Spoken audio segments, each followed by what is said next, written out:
A reading from the book of 1 Kings. Today is November 4th.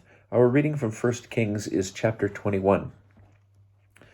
The following events occurred sometime afterward. Naboth the Jezreelite owned a vineyard in Jezreel, adjoining the palace of King Ahab of Samaria. Ahab said to Naboth, "Give me your vineyard so that I may have it as a vegetable garden, since it is right next to my palace. I will give you a better vineyard in exchange, or if you prefer, I will pay you the price in money." But Naboth replied, "The Lord forbid that I should give up to you what I have inherited from my fathers." Ahab went home dispirited and sullen because of the answer that Naboth the Jezreelite had given him. "I will not give up to you what I have inherited from my fathers." He lay down on his bed and turned away his face, and he would not eat. His wife Jezebel came to him and asked him, "Why are you so dispirited that you won't eat?" So he told her, "I spoke to Naboth the Jezreelite and proposed to him, 'Sell me your vineyard for money, or if you prefer, I will give you another vineyard in exchange.' But he answered, 'I will not give my vineyard to you.' His wife Jezebel said to him, 'Now is the time to show yourself king over Israel. Rise and eat something, and be cheerful. I will get the vineyard of Naboth the Jezreelite for you.' So she wrote a letter in Ahab's name and sealed them with his seal, and sent the letters to the elders and the nobles who lived in the same town with Naboth. In the letter she wrote as follows: 'Proclaim a fast, and set Naboth at the front of the assembly, and seat 2 scoundrels opposite him, and let them testify against him. You have reviled God and king. Then take him out and stone him to death.' His townsmen, the elders and nobles who lived in his town, did as Jezebel had instructed them, just as was written in the letters she had sent them. They proclaimed a fast and seated Naboth at the front of the assembly.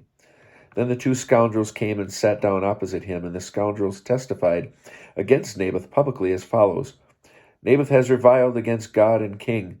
Then they took him outside of the town and stoned him to death. Word was sent to Jezebel, 'Naboth has been stoned to death.' As soon as Jezebel heard that Naboth had been stoned to death, she said to Ahab, 'Go and take possession of the vineyard which Naboth the Jezreelite refused to sell you for money, for Naboth is no longer alive, he is dead.'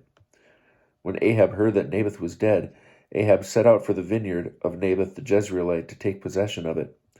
Then the word of the Lord came to Elijah the Tishbite, 'Go down and confront King Ahab of Israel, who resides in Samaria. He is now in Naboth's vineyard. He has gone down there to take possession of it. Say to him, "Thus says the Lord, would you murder and take possession? Thus says the Lord, in the very place where the dogs lapped up Naboth's blood, the dog will lap up your blood too." Ahab said to Elijah, "So you have found me, my enemy?" "Yes, I have found you," he replied, "because you have committed yourself to doing what is evil in the sight of the Lord. I will bring disaster upon you. I will make a clean sweep of you. I will cut off from Israel every male belonging to Ahab, bond and free.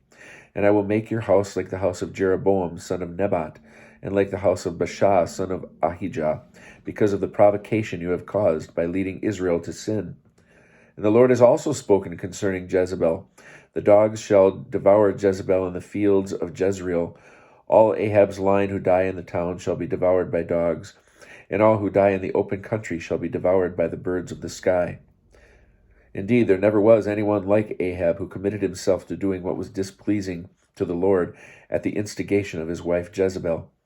He acted most abominably, straying after the fetishes just like the Amorites, whom the Lord had dispossessed before the Israelites. When Ahab heard these words, he rent his clothes and put sackcloth on his body. He fasted and lay in sackcloth and walked about subdued. Then the word of the Lord came to Elijah the Tishbite. "Have you seen how Ahab has humbled himself before me? Because he has humbled himself before me, I will not bring the disaster in his lifetime. I will bring the disaster upon his house in his son's time."